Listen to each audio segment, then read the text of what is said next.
I heard the wheels before I saw them, the unmistakable clatter of suitcase wheels dragging across my porch. When I opened the door, Verena stood there, 1 foot already over the threshold. She gave me that clipped smile she uses when she's already decided something. Behind her was Ramiro, my son. My only son. He looked sheepish for half a second, then cleared his throat and lifted a duffel bag. "Did you ask the owner for permission to enter?" I asked, voice even not cold, but not warm either. Ramiro chuckled. "She doesn't need permission in her own house."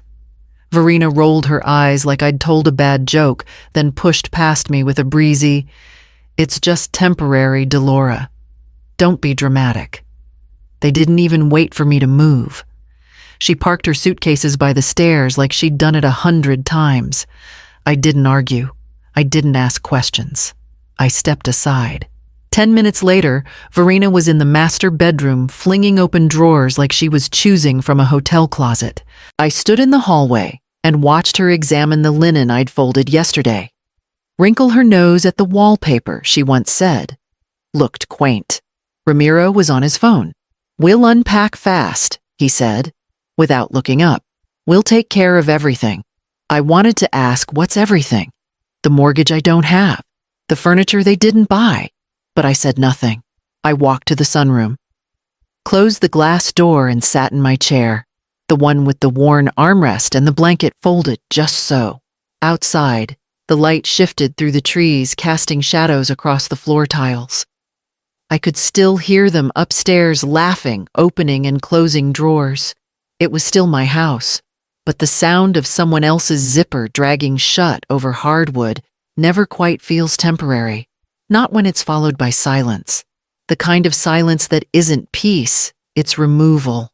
A quiet I didn't ask for. A space I no longer recognize. I didn't move until I heard the front door close again, this time with my spare key turning in the lock. I opened my bedroom door to find a sticky note, pale yellow, perfectly centered at eye level. Guest storage. Please don't move things. No signature. Just neat, rounded handwriting that wasn't mine. Inside, my dresser drawers had been emptied. My sweaters folded with care last winter were now stacked in a laundry basket by the window. My sewing box sat in the hallway lid, askew, a spool of thread rolling gently with the draft. I stood for a moment reading that note again, then peeled it off and pressed it to the palm of my hand until it lost its stick. Downstairs, Verena was painting over the kitchen wall. The warm eggshell color I had chosen 3 years ago had been replaced with something harsh, flat gray and sharp. She didn't look up when I walked in. "There's a sale on paint at the outlet," she said. "This shade is more modern." Ramiro sat at the table eating a banana, his eyes fixed on his phone. He said nothing. On the floor near the hallway were boxes stacked and labeled in thick black marker. Master bath, office, nursery. I bent down and looked closer. A teddy bear peeked out from one of them, in another file folders and books from my study. So they'd been in there too.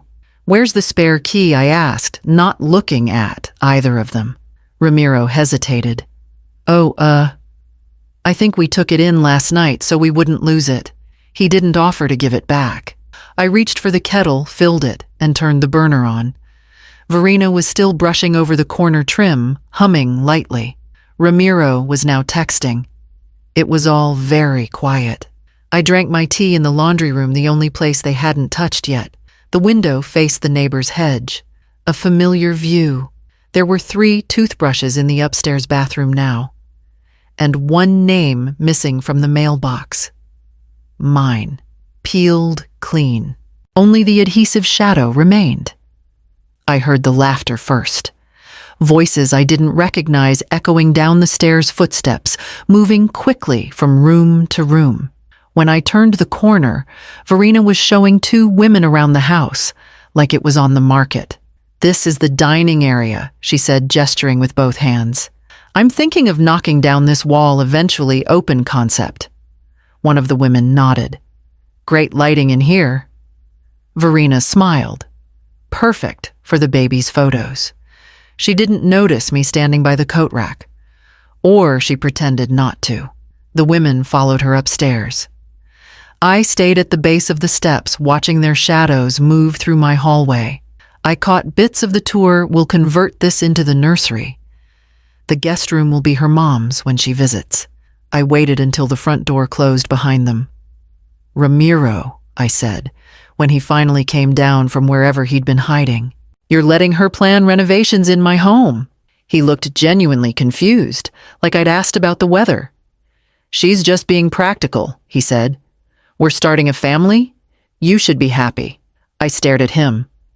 The same boy I once walked to school. Rain or shine. The boy who cried when he lost his backpack in 6th grade. He leaned on the banister, arms crossed. Besides, he added, your house will be ours someday anyway.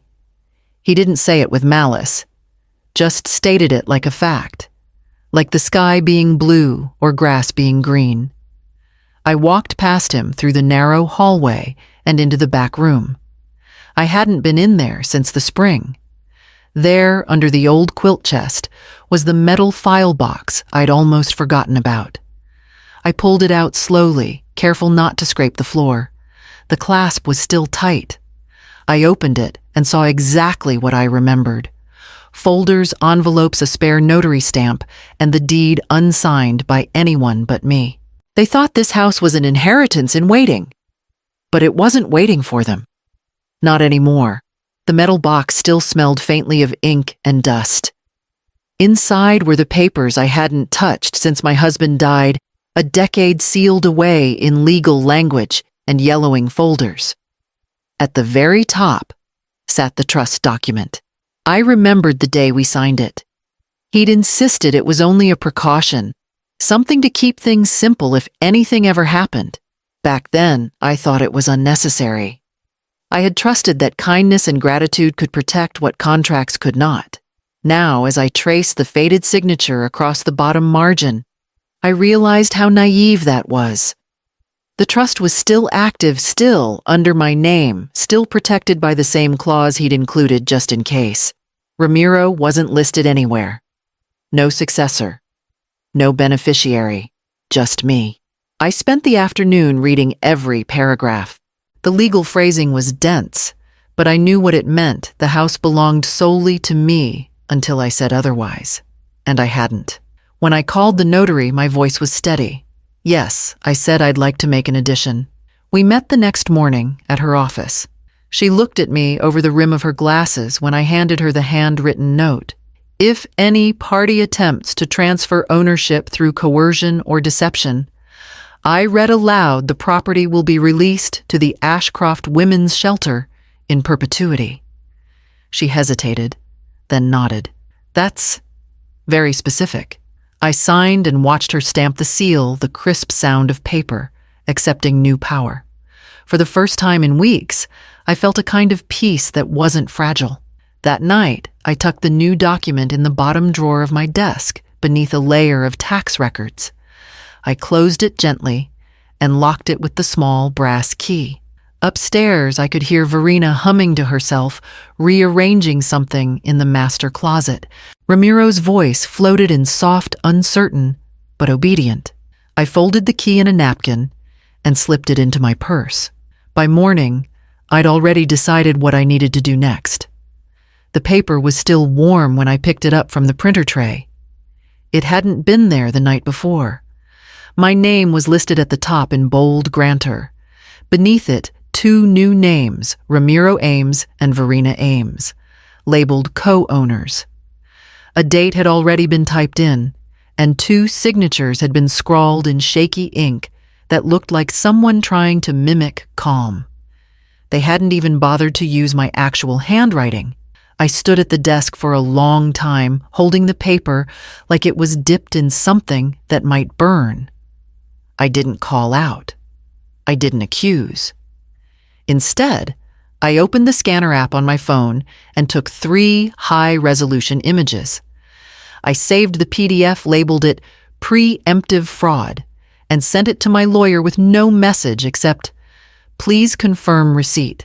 May need this later." After that, I quietly unplugged the printer and placed it in the hall closet.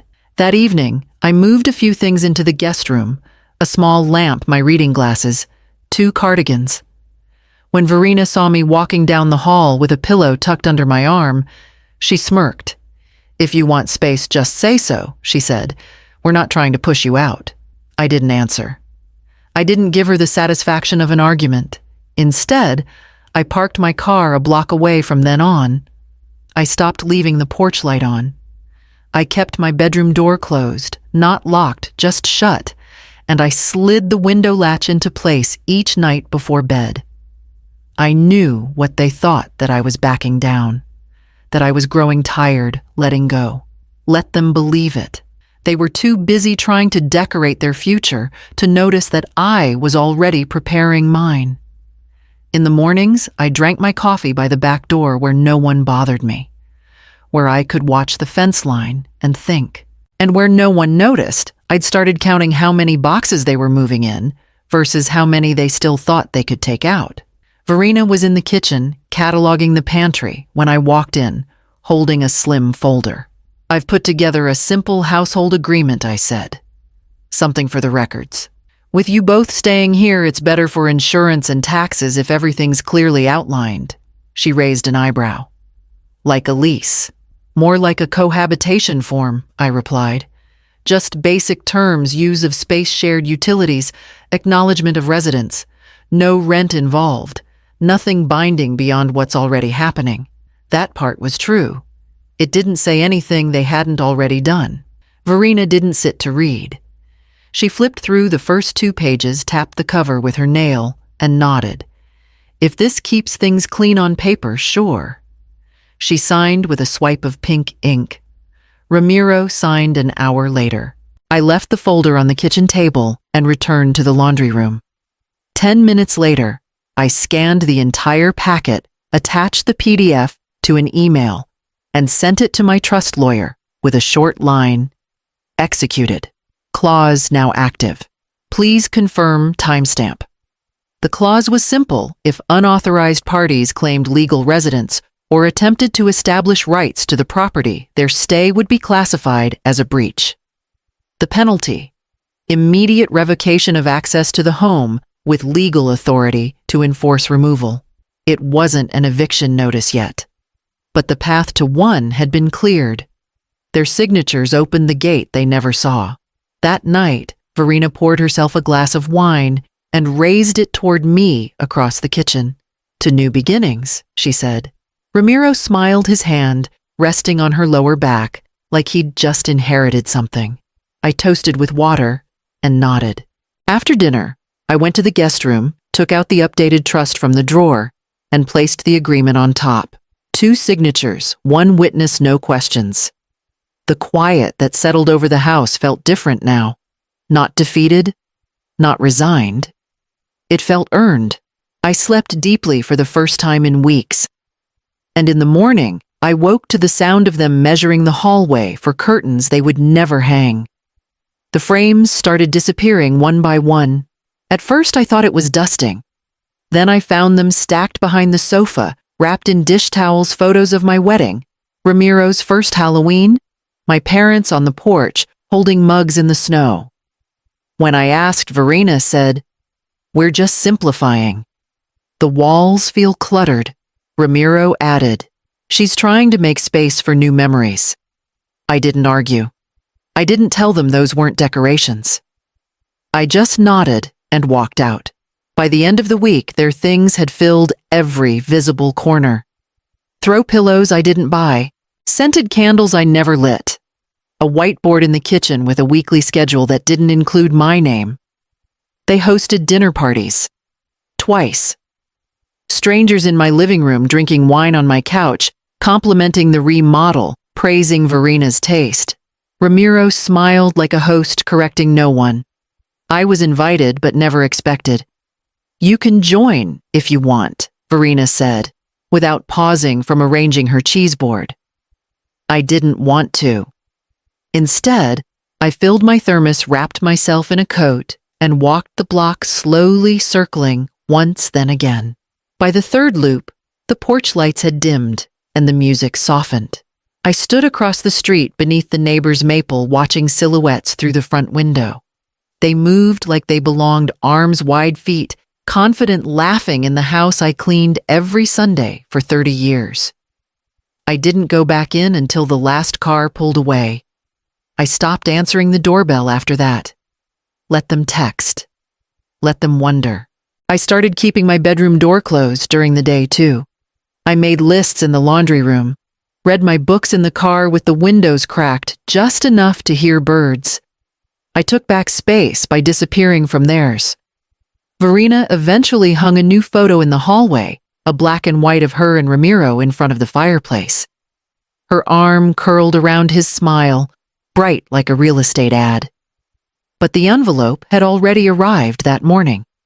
Thick paper, firm seal. I didn't open it yet. I wanted to enjoy the silence before the knock came. The knock came at 9:17 a.m.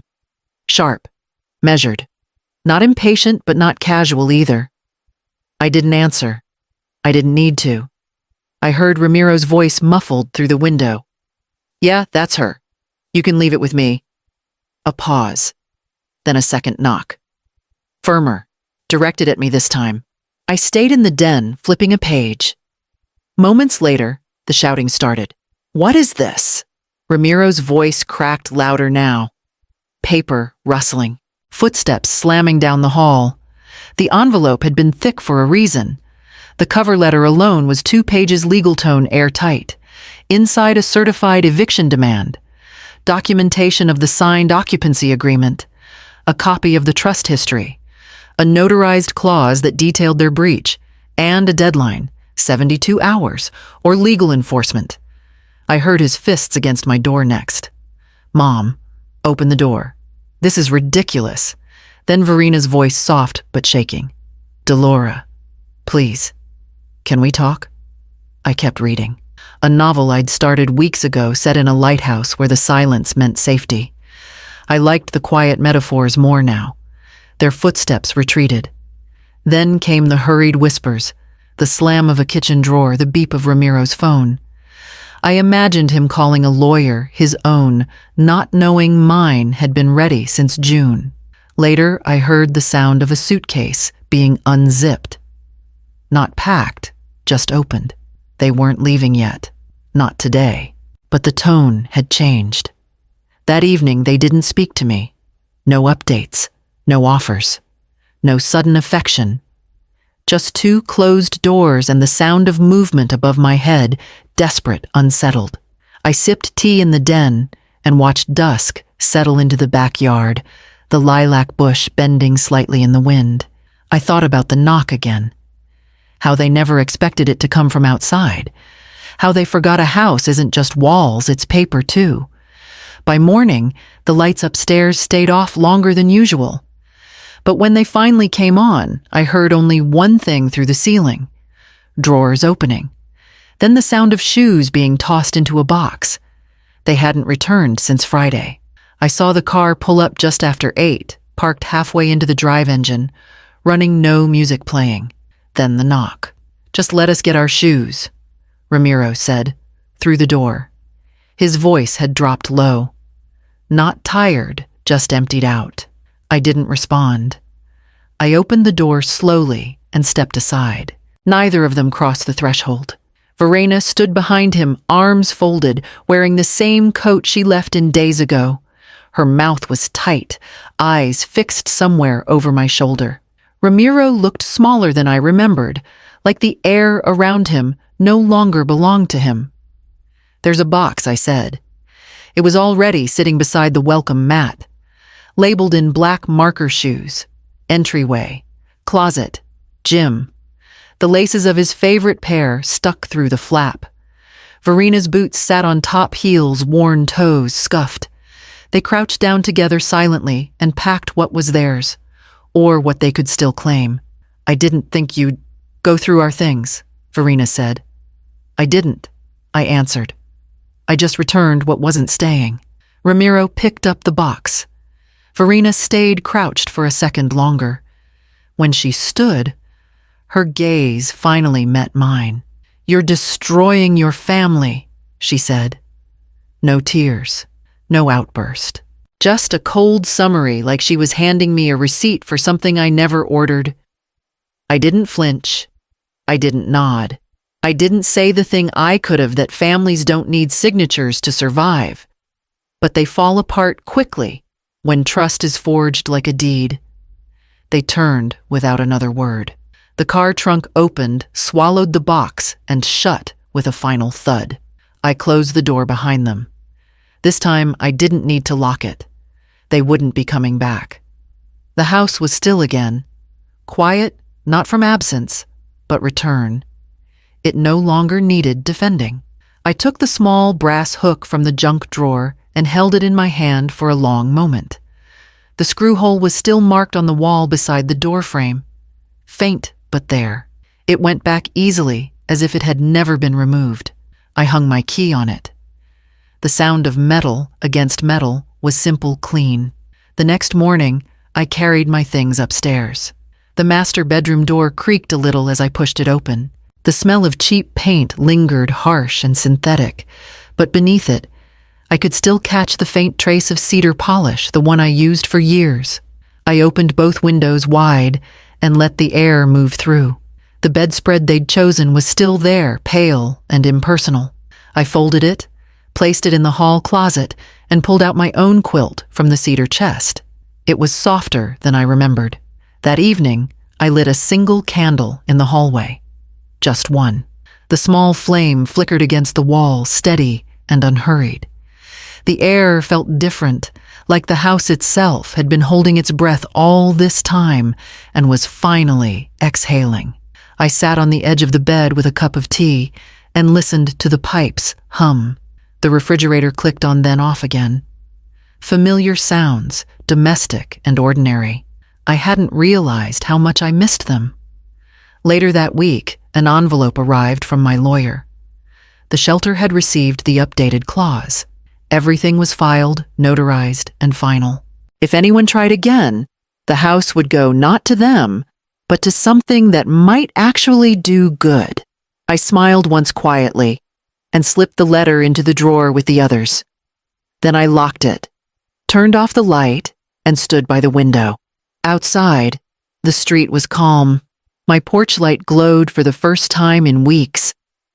I watched it for a while, hand resting on the frame until the warmth of the bulb reflected faintly against the glass, steady, constant mine.